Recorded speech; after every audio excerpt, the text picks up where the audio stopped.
দল ছাড়ছেন না, দলের আদর্শেই ভরসা তাঁর, স্পষ্ট বক্তব্য শোভনদেব চট্টোপাধ্যায়ের। বিদ্রোহী শিখায় অস্বস্তি বাড়লেও আপাতত তৃণমূলে স্বস্তির বার্তা বিধানসভার মুখ্য সচেতক শোভনদেব চট্টোপাধ্যায়ের। কলকাতা বিশ্ববিদ্যালয়ে হেনস্থার অভিযোগে আইএনটিটিউসির সভানেত্রী দোলা সেনকে নিয়ে পরোক্ষে তোপ দেখেছিলেন শোভনদেব। রাগে অভিমানে দল ছাড়ার ইঙ্গিতও দিয়েছিলেন তিনি। মুখ্যমন্ত্রী মমতা বন্দ্যোপাধ্যায়ের সঙ্গে বারবার দেখা করতে চেয়েও সুযোগ পাননি। সূত্রের খবর, ক্ষোভ অভিমান দুইবার ছিল তাঁর। অবশেষে বৃহস্পতিবার বিধানসভার অধিবেশনের শেষ দিনে মুখ্যমন্ত্রীর ডাক পান শোভনদেব। পার্থ চট্টোপাধ্যায়ের উপস্থিতিতে বৈঠক হয় তাঁদের মধ্যে।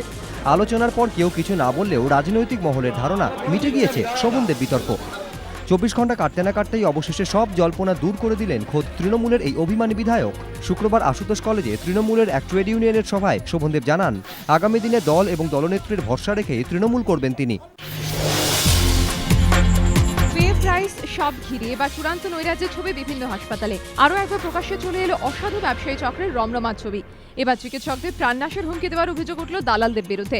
বাজার দর থেকে অত্যন্ত কম দামে রোগীদের ওষুধ দেওয়ার লক্ষ্যে সরকারের উদ্যোগে রাজ্যের বেশ কয়েকটি হাসপাতালের সঙ্গে পে প্রাইস শপ চালু হয় এমআর বাঙুর হাসপাতালেও।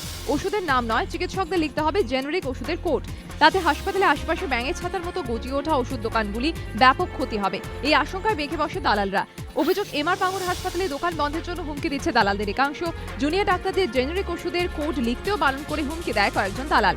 গত 7 তারিখ যাদবপুর থানায় অভিযোগ দায়ের করে হাসপাতাল কর্তৃপক্ষ। একই ছবি মেডিকেল কলেজেও। তবে এখনও পে প্রাইস শপ শুরু হয়নি এসএসকেএম হাসপাতালে, আর তাতেই একই ধরনের হুমকি আসছে বলে অভিযোগ এসএসকেএম এর ডিরেক্টর প্রদীপ কুমার মিত্রের। 17 তারিখ গুজরাতের দ্বিতীয় দফার ভোট হবে 95টি আসনে। প্রথম দফার ভোট মেটার পরের দিন থেকেই দ্বিতীয় দফার জন্য ভোট প্রচার শুরু করে দিল কংগ্রেস।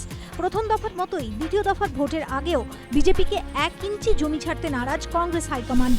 প্রধানমন্ত্রী রাহুল গান্ধীর পর এবার আসরে খোদ কংগ্রেসের সভানেত্রী সোনিয়া গান্ধী। শুক্রবার গান্ধীনগরে সভা করেন সোনিয়া গান্ধী। গুজরাতের জন্য বরাদ্দ টাকা নয় ছয়ের অভিযোগ তুলে মোদী সরকারের বিরুদ্ধে সরব হন কংগ্রেসের সভানেত্রী। সোনিয়া গান্ধীর দাবি, এনডিএ আমলে কেন্দ্রের থেকে যা সাহায্য পেত তার থেকেও এখন 50% বেশি আর্থিক সাহায্য করা হয় গুজরাটকে।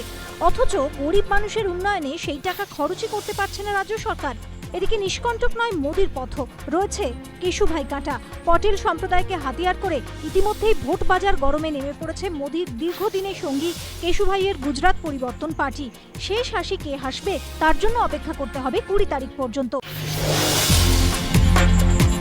বৃহস্পতিবারই কাজে ফাঁকি রুখতে নয়া নির্দেশিকা জারি করে রাজ্য সরকার। রাজ্য সরকারি কর্মচারীদের উদ্দেশ্যে জারি করার নির্দেশিকায় বলা হয়, সারাদিন দপ্তরে পড়ে থাকার বদলে এখন প্রতিদিন সকাল 10টা 15-র পর হাজিরা খাতা চলে যাবে দপ্তরের সচিব বা সহসচিবের কাছে। আবার বিকেল 5টা 15-র পর সেই খাতা আসবে কর্মীদের কাছে। তারপর ফের তা পাঠানো হবে সচিবদের কাছে।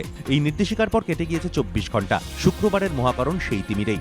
কর্মীদের অনেকেই ঢুকলেন 10:30টার পর, আর 10টা 15 মিনিটে খাতাও গেল না সচিব বা সহসচিবের ঘরে। কেউ এলেন সেই দেরি করে, কেউ সই করলেন সেই 10:30টার পর। চেনা ছবির বদল ঘটাতে পারল না মহাকরণের নয়া নির্দেশিকা। অবশ্য লেট হওয়া কর্মীদের সাফাই, এদিন আবহাওয়া খারাপ থাকায় বাস ট্রেনের দেরি হওয়াতেই বিপত্তি। মহাকরণ সূত্রে খবর, খুব তাড়াতাড়ি নির্দেশিকা মেনে কড়া ব্যবস্থা নেবে প্রশাসন।